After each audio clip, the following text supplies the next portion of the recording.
Hi, I'm Dr. James Painter. I work at Eastern Illinois University as the chair of the School of Family and Consumer Sciences, and I specialize in eating disorders and why people eat the way they do.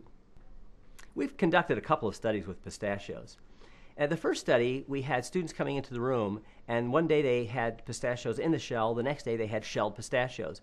When they chose how much to eat, they chose about an equal volume. But because you don't eat the shells, when they finished eating, they had consumed about half the number of calories.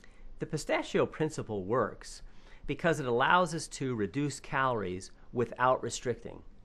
Now, normally we're restricting the foods that we eat. We don't eat donuts, we don't eat fried food, we don't eat hamburgers, we don't eat fat, we don't eat carbohydrates. And when we don't eat those foods, we end up craving those foods that we've restricted.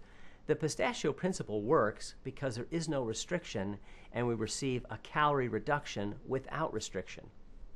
It is possible to lose weight without restricting your diet.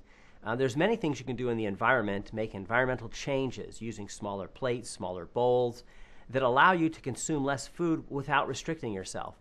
And when you make these environmental changes, you don't end up going back craving those things that you're restricting. You end up simply eating fewer calories, and in a stealth way, you're unaware.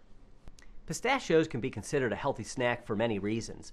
First, they come in a shell, so you have to shell them while you eat them, and it tends to slow you down. But in addition to that, they're actually filled with lots of vitamins, minerals, phytonutrients that are being found to be effective against many types of chronic diseases like cancer and heart disease. And so pistachios, when you compare them to many of the normal snack foods that you'd grab off the shelf, have many advantages.